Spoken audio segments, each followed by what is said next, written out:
Friends, இன்றைக்கி ராகி முத்தை எப்படி எங்கள் வீட்டில் செய்வேங்கிறத உங்களோட ஷேர் பண்ணிக்கிறேன். அதுக்கு இந்த மாதிரி ஒரு டம்ளரில் நான் ஒரு சின்ன கிளாஸில் ராகி மாவு எடுத்து வச்சுருக்கேன். நீங்கள் எதில் வேணால் அளந்து எடுத்துக்கலாம். மெஷரிங் கப்பு அல்லது டம்ளர் எது வேணாலும் எடுத்துக்கலாம். வீடியோவை ஃபுல்லாக ஸ்கிப் பண்ணாமல் பாருங்கள் ஃப்ரெண்ட்ஸ். நிறையா ஹெல்த் பெனிஃபிட்ஸும் சொல்லியிருக்கேன்.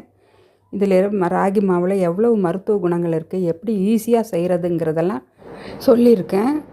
அதுக்கு ஒரு பாத்திரம் வச்சு அதில் ஒரு கிளாஸ் தண்ணி, இதே கிளாஸில் ஒரு கிளாஸ் ராகி மாவு எடுத்து வச்சுருக்கேன் பாருங்கள். அதே கிளாஸ் அளவு தான் ஒரு கிளாஸ் ராகி மாவு. இப்போ மறுபடியும் ஒரு 1/4 கிளாஸ் ஊற்றிக்கலாம் பாருங்கள். தண்ணி நல்லா கொதிக்கட்டும்.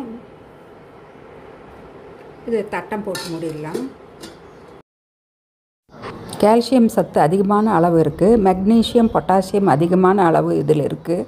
மெக்னீஷியம் அதிகமாக இருக்கிறதுனால இரத்த குழாயில் கொழுப்பு அதிகமாக, கெட்ட கொழுப்பு சேராமல் பார்த்துக்குங்க. பொட்டாசியமும் அதிகமான அளவு இருக்கிறதுனால ரத்தத்தில் இருந்து அந்த சோடியத்தை தனியாக பிரித்து பிபியை கண்ட்ரோல்லையே வச்சுக்கிற பவர் இந்த ராகிக்கு மட்டும்தாங்க இருக்குது.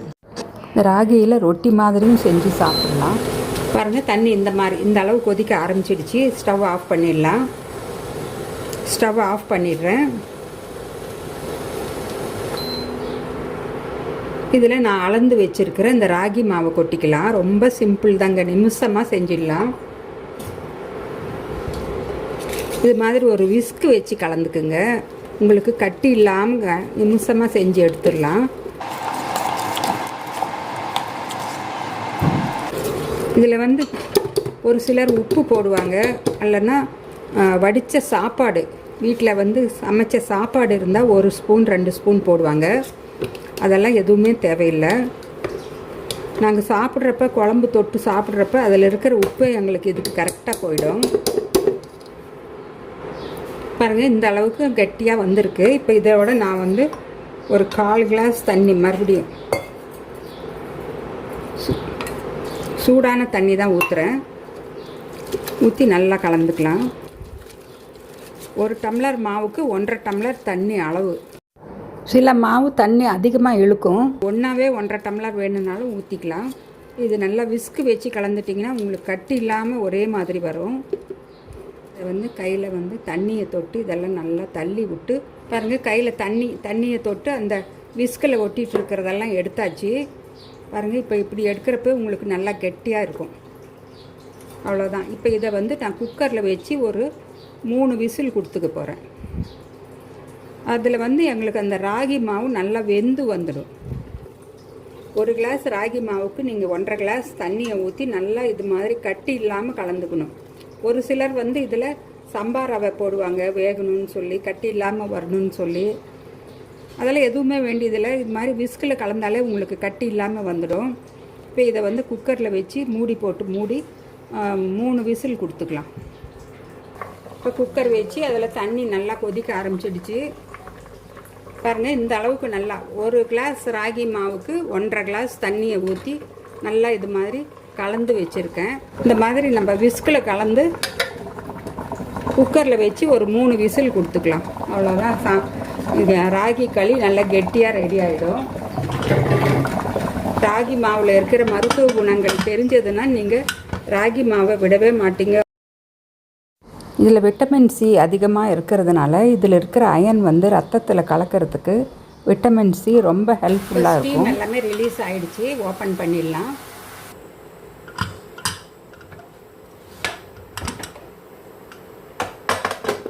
சூப்பராக ரெடி ஆகிருக்கும். இது ஓப்பன் பண்ணி பார்க்குறப்போ உங்களுக்கு தெரியும், கொஞ்சம் கலரே கொஞ்சம் கண்ணாடி பதமாக இருக்கும். சூப்பரான ராகி களி குக்கரில் ஈஸியாக நிமிஷமாக செஞ்சாச்சு.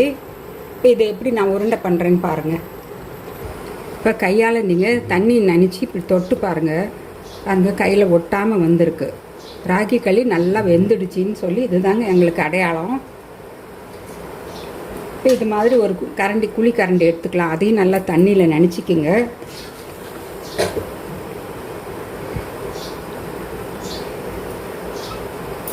கொஞ்சம் நல்லா சூடு ஆறின அப்புறம் கை பொறுக்கிற அளவு சூடு ஆறணும் உங்களுக்கு.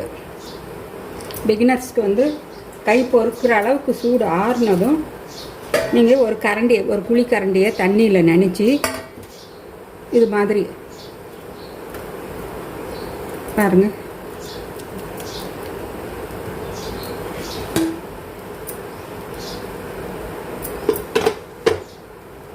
அவ்வளோதாங்க. ஈஸியாக ராகி களி ரெடி பண்ணிட்டோம். நான் வந்து நீங்கள் கரண்டியும் சரி கையும் சரி தண்ணியில் நினச்சிக்கோங்க. அப்போ உங்களுக்கு அப்படியே எடுத்து அப்படியே லட்டு மாதிரி அப்படியே கீழே விழுகும். கரண்டிலையும் ஒட்டாது, உங்களுக்கு கையிலையும் ஒட்டாமல் வரும். அவ்வளோதாங்க, ராகி களி ஈஸியாக ரெடி பண்ணியாச்சு. இது ரொம்ப சிரமப்பட வேண்டியதே இல்லை இந்த ராகி களி செய்கிறதுக்கு.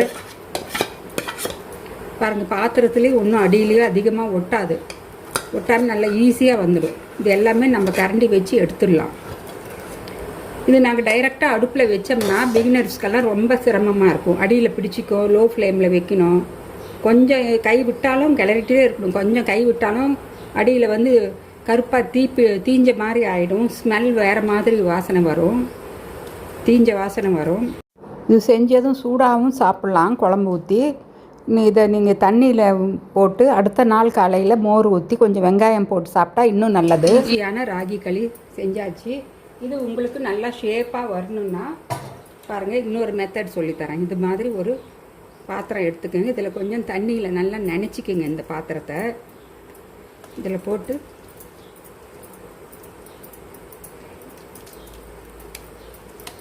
இப்படி சுற்றுனீங்கன்னா உங்களுக்கு நல்லா உருண்டை பண்ணி வந்துடும் களி.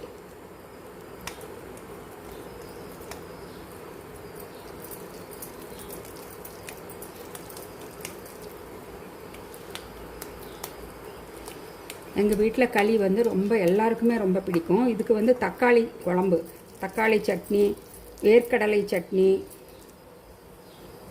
பருப்பு துவையல், இது எல்லாமே செம்ம டேஸ்ட்டாக இருக்கும். நான்வெஜ் சாப்பிட்றவங்களா இருந்தால் அதுவும் நீங்கள் நான்வெஜ் கிரேவி அது மாதிரியும் வச்சு சாப்பிட்லாம். அதுவும் நல்ல டேஸ்ட்டாக இருக்கும். வேர்க்கடலை சட்னி ரொம்ப இதுக்கு ரொம்ப மேட்சிங்குங்க.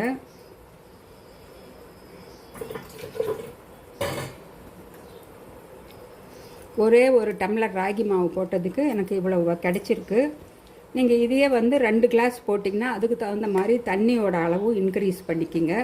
குக்கரில் வச்சு 3 சவுண்டு விட்டு ஒரு 5 நிமிஷம் லோ ஃப்ளேமில் வச்சுடுங்க. குக்கரை 5 நிமிஷம் லோ ஃப்ளேமில் வச்சு அப்புறம் ஸ்டவ் ஆஃப் பண்ணிவிட்டு கம்ப்ளீட்டாக ஸ்டீம் எல்லாமே ரிலீஸ் ஆனப்புறம் நீங்கள் ஓப்பன் பண்ணி பார்த்தீங்கன்னா நல்லா இது மாதிரி கெட்டியான ராகி முத்தை, ராகி களி எங்களுக்கு கிடைக்கும். இதில் அயன் சத்து அதிகமாக இருக்குங்க. அயன் குறைபாடு இருக்கிறவங்களுக்கு இந்த மாதிரி நீங்கள் செஞ்சு சாப்பிட்லாம். ஒரு தடவை இந்த மாதிரி களி மாதிரியும் செய்யலாம், அப்புறம் ரொட்டி மாதிரியும் செஞ்சுக்கலாம். இதில் அயன் அதிகமாக இருக்கிறதுனால நீங்கள் கூட ரொட்டி மாதிரி செய்யப்போ முருங்கைக்கீரை அல்லது ஏதாவது ஒரு கீரையை கூட சேர்த்துக்கிட்டிங்கன்னா அது இன்னும் வந்து ஹெல்த் பெனிஃபிட்ஸ் அப்படியே டபுள் மடங்காக அதிகமாகிடும். இதில் வந்து கரையாத நார் சத்து அதிகமாக இருக்கிறதுனால மலச்சிக்கல் பிரச்சனையே இருக்காது. நான் மறுபடியும் அடுத்த ஒரு இன்ட்ரெஸ்டிங்கான வீடியோவில் சந்திக்கிறேன். Bye friends.